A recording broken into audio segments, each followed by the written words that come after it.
Oi, obrigado por ter se juntado a nós em mais esse webinário sobre gestão e cenários. Dessa vez a gente vai falar de junho de 2025 e eu estou acompanhado com a Magali, minha sócia, nossa CIO. Magali, muito obrigado por ter se juntado a nós. Tudo bem, Pedro? Eu que agradeço. Resultados de junho.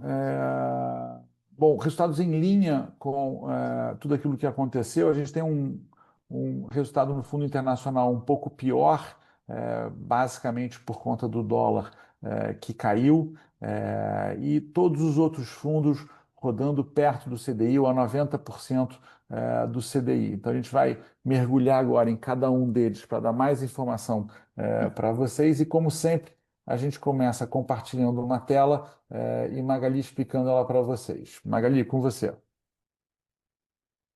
Muito bem, Pedro. Bom, primeiro a gente sempre gosta de abrir essa reunião enfatizando que a Fiduc entrega uma solução de investimento, né? A Fiduc não tem a sua oferta baseada em produtos, mas em diferentes alocações de recursos de longo prazo, com base no perfil de risco de cada cliente. E aqui a gente vai falar um pouco do cenário do mês, né? O resultado dos fundos e das principais alocações, ou o que a gente chama de perfil de risco. Então, a gente sempre também começa falando um pouco do cenário, né? Cenário mundial e cenário Brasil. Junho marcou a continuidade da recuperação dos ativos de risco a nível global, né? Depois daquele terremoto do chamado Liberation Day em abril, quando o governo Trump anunciou as tarifas para o comércio exterior. Mesmo com as hostilidades que vimos entre Israel e Irã, que poderiam ter causado rupturas importantes nos mercados globais, ah, essas hostilidades tiveram efeito limitado nos preços de ativos, né? Na verdade, talvez o preço que mais se movimentou com o evento foi o próprio preço do petróleo, né? Que estava no centro ali da questão geopolítica, né? Que subiu 9% no mês. A redução das tensões relativas, né, à guerra comercial, aquela de abril, né, que nós mencionamos, e a perspectiva de uma antecipação da retomada do ciclo de redução de juros, né, de juros nos Estados Unidos, isso foi positivo para os mercados. O Comitê de Política Monetária americano, de novo, optou por manter os juros na última decisão, mas a proximidade do início do ciclo de corte de juros animou os mercados, né, animou a bolsa e até trouxe ganhos para a renda fixa. Então, aqui a gente vê que o Treasury de 10 anos subiu 1,8% no mês.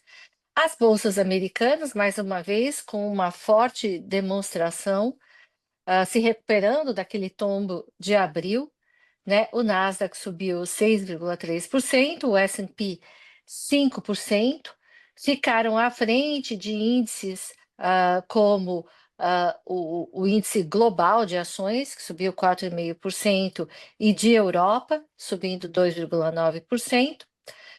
Aqui também destaque positivo para a China e mercados emergentes, como o Brasil, que subiram bastante, não só se beneficiando dessa tendência mais positiva para ativos de risco, como também do enfraquecimento do dólar. E isso a gente vê aqui através do índice US Dollar, né, que caiu 2,5% nesse mês, continuando uma tendência que vem se desenhando desde o início do ano, né?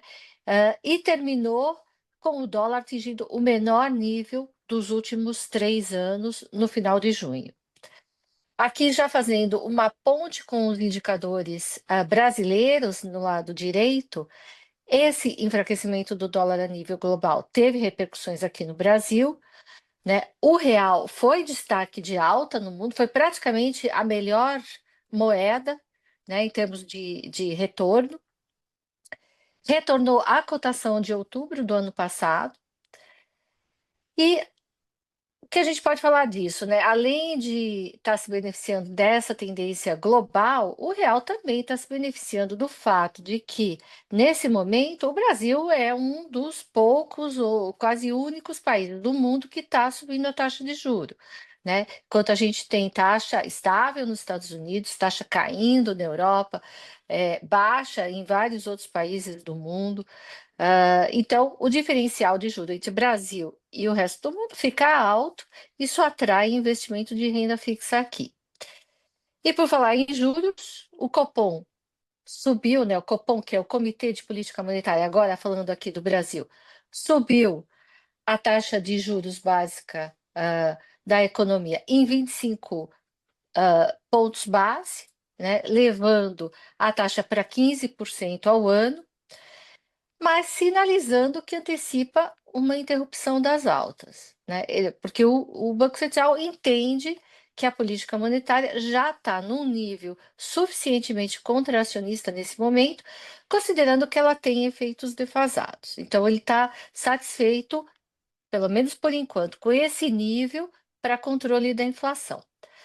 Taxa maior agora faz com que os juros futuros curtos subam ligeiramente. E isso afeta os papéis mais curtos, como que a gente pode ver no IMA B5, que são aqueles papéis ah, do Tesouro, né? Que tem vencimentos menores de 5 anos. Então, juro um pouco mais alto, né, do que a expectativa, no início do mês, o papel se desvaloriza. Por outro lado, um Banco Central mais vigilante com inflação faz com que os juros intermediários e mais longos caiam, e isso beneficia os papéis pré-fixados e também as NTN-Bs mais longos, como a gente pode ver aqui pelo IMA B5+. O Ibovespa continuou numa tendência de recuperação, subiu 1,3% no mês, num contexto de fluxo positivo para a Bolsa, como a gente vai falar um pouco mais à frente. E, por fim, o IFIX, que é o índice de referência para fundos imobiliários, teve um mês relativamente morno aqui, né, abaixo do CDI, mas depois de vários meses de recuperação aí no começo do ano.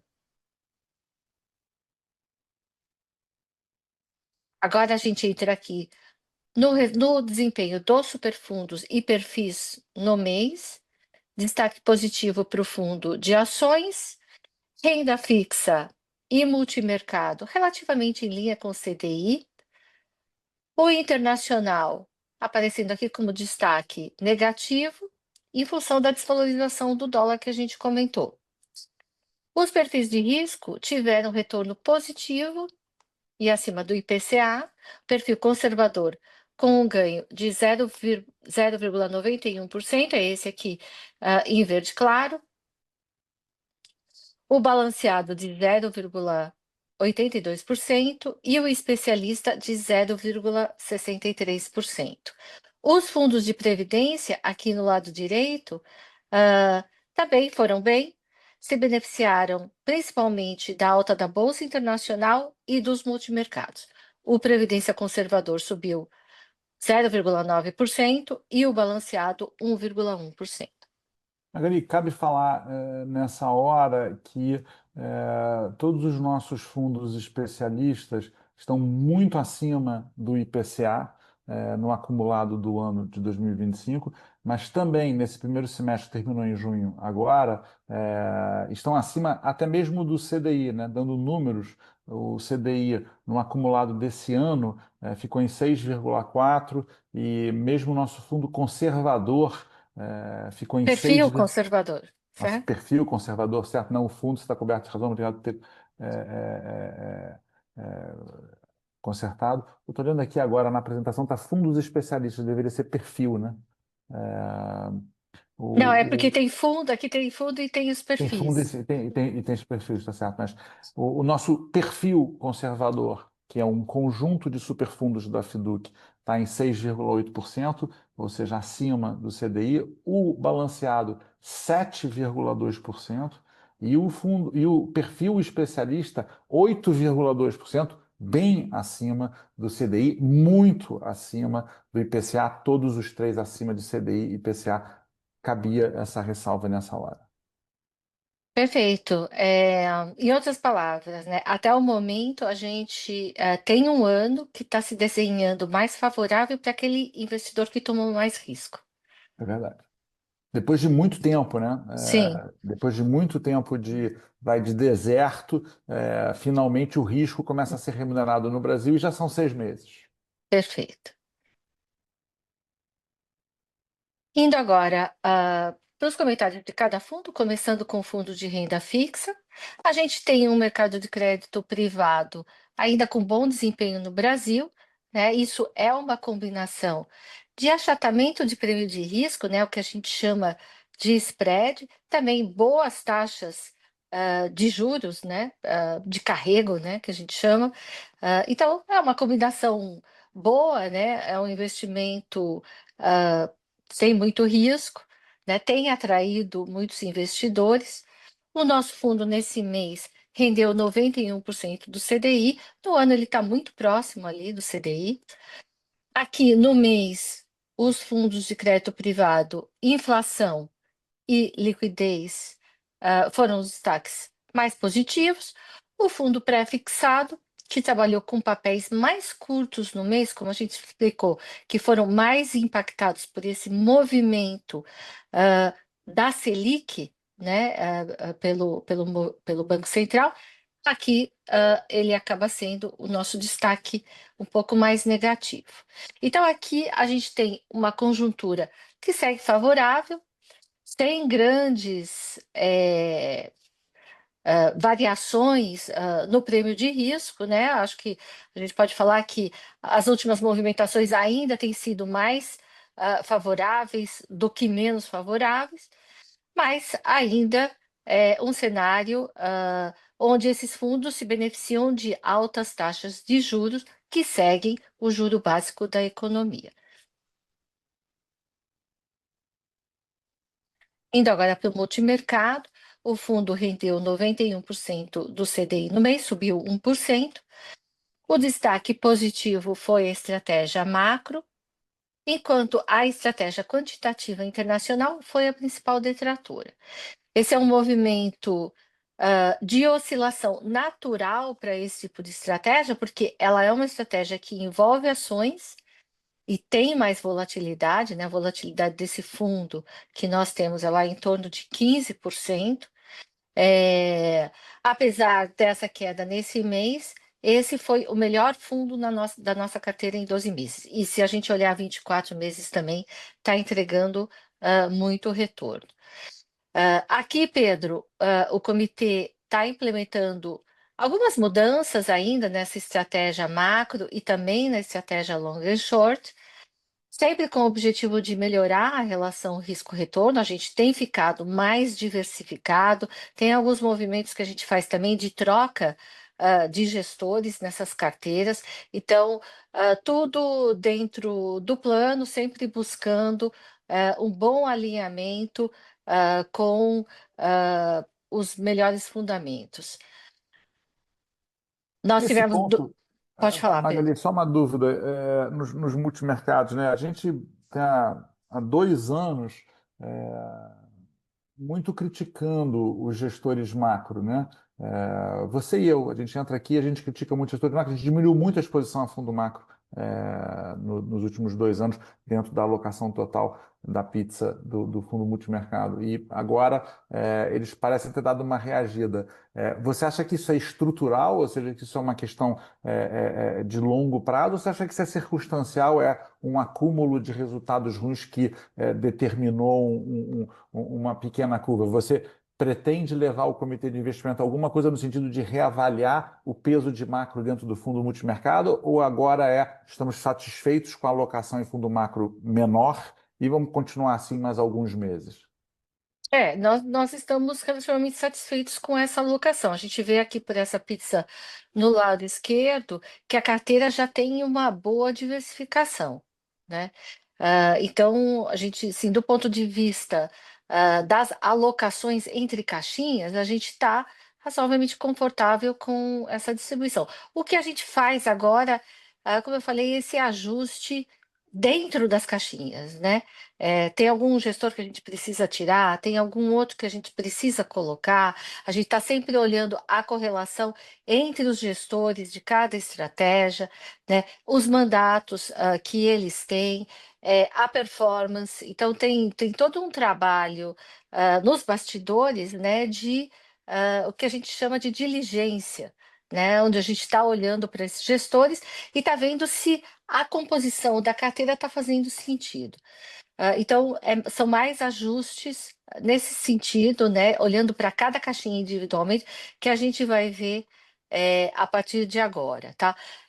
Agora, respondendo um pouco a sua pergunta sobre se a retomada, né, dos ganhos circunstancial ou estrutural, eu acho que assim, o que a gente pode dizer é que os fundos multimercados eles têm esses momentos, né, de maior retorno e também de menor retorno, né? A gente continua acreditando na estratégia multimercado macro. Acho que teve sim um período muito ruim para a indústria como um todo, né? Dificuldade de leitura, mas nós acreditamos que tem ótimos gestores especialistas nessa categoria. E como você falou, né, ultimamente trazendo bons resultados, né? Então, a gente precisa esperar um pouco de mais volatilidade nesse fundo. Ele não é como nesses fundos, não é como uma renda fixa, que é uma coisa mais previsível, né? Então, como eles estão buscando um retorno acima do CDI, a oscilação tende a ser um pouco maior. Isso é mais ou menos uma regra de investimentos que todo mundo deveria assimilar, né? Quando você busca um pouco mais de retorno, normalmente você tem um pouco mais de oscilação. Então, eu acho que está dentro do normal, e como uma categoria, a gente continua acreditando que existem ótimos gestores no Brasil. Perfeito, obrigado pela explicação. Vamos ver ações? Sim. Em ações, nós tivemos, de novo, né, um bom mês. A bolsa fechou com uma alta de 1,3%. O nosso fundo ficou um pouquinho menos do que isso, né, 1,21%, mas no ano a gente continua à frente do Ibovespa em cerca de 3 pontos percentuais.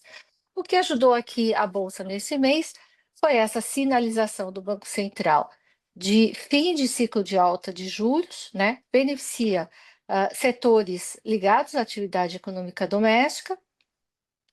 Também a gente teve bons desempenhos de alguns grandes setores, como bens industriais e petróleo, né, que foi beneficiado com as tensões geopolíticas, né, no mês, como a gente já comentou. Então, acho que um resultado de continuidade de recuperação para a Bolsa esse ano. Em termos de fundos, os destaques positivos foram o Berkeley Capital Clearbridge, que é um fundo internacional, e o Radix, aqui que teve um desempenho também muito acima do Ibovespa. Aqui também é importante mencionar que o fluxo de recursos para a B3 nesse mês de junho alcançou 5,3 bilhões, realmente um volume importante, e no ano a gente já tem uma entrada de quase 27 bilhões para a Bolsa pelos investidores estrangeiros. Ao contrário dos brasileiros, né, Magali, que ainda tem um movimento muito tímido de investir em ações no Brasil. Isso parece ser uma coisa que se repete ao longo do tempo. Primeiro entram os estrangeiros, e depois vêm os brasileiros, mas se isso servir de algum sinal, os estrangeiros claramente começaram a entrar e estão sustentando grande parte dessa alta, que foi o que você acabou de falar. Está na hora de você, que é nosso cliente, nosso investidor, conversar com o seu planejador financeiro para saber se a sua alocação respeita aquilo que foi desenhado dentro do processo quando você entrou na companhia. É um bom momento. Teve alguma subida do índice que mede as ações ao longo desse ano, mas de todas as formas como a gente olha para isso, ainda tem muito chão para subir, muito caminho para andar, desde que existam condições para que isso aconteça. Ou seja, quem acha que aquilo que aconteceu esse semestre foi aquilo que a Bolsa podia entregar esse ano está redondamente enganado. Não tem nenhuma promessa na mesa, mas se a Bolsa andar, ainda tem muito caminho para ela andar, está mais do que na hora de você conversar com o seu planejador e ter certeza que na sua alocação, você tem um pouco de dinheiro de longo prazo dentro da caixa de ações, porque isso não pode andar muito nos próximos anos no Brasil. É isso mesmo. Indo agora para o fundo internacional, que caiu 1,73% nesse mês. Então, como a gente comentou, houve uma acalmada nos ânimos desde aquele terremoto do início de abril, quando o Trump anunciou a nova política de tarifas, né? Essas expectativas que hoje nós temos de novos acordos comerciais, também a proximidade do início de corte de juros pelo Banco Central americano, continuam proporcionando esse ambiente mais favorável para os ativos de risco. O S&P, como a gente falou, né, que a gente tem bastante na carteira através, não necessariamente de S&P, mas através de outras cestas de ações, ele subiu 5% no mês, o Nasdaq subiu 6%, ou seja, a tecnologia ainda proporcionando bastante ganhos para as bolsas americanas. O petróleo, que é uma commodity, a gente não tem na carteira, subiu bastante no mês, e o ouro que a gente tem na nossa carteira teve um ganho pequeno de 0,4%.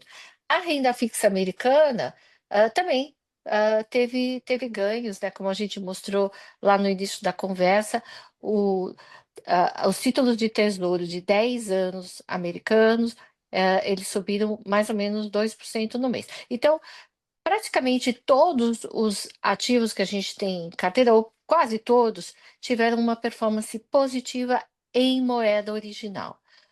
Ocorre que o dólar enfraqueceu no mês, né? Enfraqueceu bastante contra o real.